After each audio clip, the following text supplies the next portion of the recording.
অংশগ্রহণের জন্য কি কি জিনিসগুলো আসলে অনুসরণ করতে পারে এবং কিভাবে তারা অগ্রসর হতে পারে, পাশাপাশি মেন্টাল হেলথ নিয়ে আপনি কাজ করছেন, এই জায়গাতে তরুণ বন্ধুদের আরো কিভাবে কাজ করার সুযোগ রয়েছে এবং অপরচুনিটিসগুলো কিভাবে আমরা গ্র্যাব করতে পারি সে বিষয়ে আপনার। আসসালামু আলাইকুম, ধন্যবাদ ওমর ফারুক ভাইয়াকে। বেসিক্যালি আমি হচ্ছে মোরাদ আনসারি, আমি founder and CEO of Psycure. Psycure is a one stop digital solution platform for mental health and emotional well-being. We're working toward empowering Bangladesh through breaking the stigma and providing holistic services actually. Psycure start করি 2019-এ, যখন আমি রাজশাহী বিশ্ববিদ্যালয়ে পড়ি, এবং সাইকিউর শুরু হয় রাজশাহী বিশ্ববিদ্যালয়ের একটা ডিপার্টমেন্ট ক্লাব হিসাবে, নট ইভেন এ রাজশাহী বিশ্ববিদ্যালয় ক্লাব হিসাবে। But now Psycure is one of the leading mental health organization Bangladesh. আমরা বাংলাদেশের পাশাপাশি এবছর প্রায় 12টা কান্ট্রিতে হচ্ছে আমাদের অপারেশন শুরু করেছি। এখন এই কোয়ালিশনটা আসলে আমাদের কীভাবে হেল্প করতে পারে, ভাইয়া আপু কিন্তু অলরেডি অ্যাড্রেস করেছে অনেকগুলো প্রবলেম যে ইউথটা আসলে কীভাবে ফেস করে। যখন আমি রাজশাহী থেকে আসলে বাংলাদেশের কাজ শুরু করি, ঢাকাতে আসলে আমাদের জন্য অপরচুনিটি করে গ্রাফ করা অনেক বেশি ডিফিকাল্ট ছিল। সো যখন হচ্ছে জহির ভাই আমি কোয়ালিশনটা সম্পর্কে বলে, আমি তখন থেকে আসলে কনসিডার করি এই কোয়ালিশনটা হচ্ছে অ্যাজ এ লাইব্রেরি হিসাবে।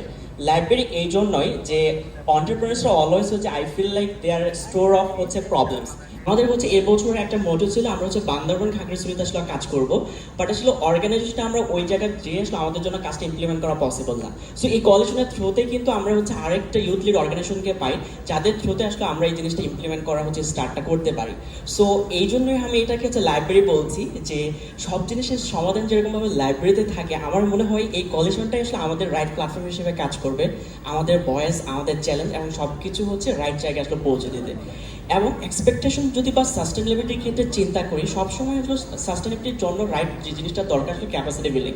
কারণ হচ্ছে আমাদের এই অনেক অর্গানাইজেশনগুলো আমরা অনেক জায়গায় হচ্ছে স্পন্সর বলি, পার্টনারশিপ নিয়ে আসলে যাই, মেজরিটি টাইমে আসলে আমাদের রিজেকশন হচ্ছে পেতে হয়। আমার সাথে আমার এক ভাই শেয়ার করছিল যে হার্ডবার্ডে যেরকম হচ্ছে অ্যাকসেপ্টেন্স হচ্ছে 1 থেকে 2%, আমাদের হচ্ছে যে অ্যাকসেপ্টেন্স রেট হচ্ছে যে 1 থেকে 2%, এই জন্যই যে 99% হচ্ছে আমরা রিজেক্ট খাই।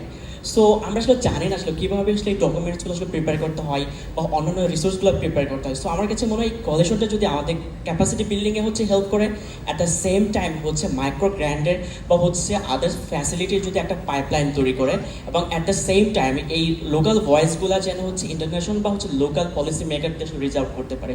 সো আমরা যদি এই জিনিসগুলোর প্রতি খেয়াল করতে পারি, তাহলে আমার কাছে যে জিনিসটা ফিল হয় যে একা একাই গ্রো করা না। সো আমার কাছে মনে হয় আমাদের কোয়ালিশনের গোলটাই হবে let's grow together actually. So আমরা কি একসাথে বলতে পারি let's grow together? Thank you. ধন্যবাদ।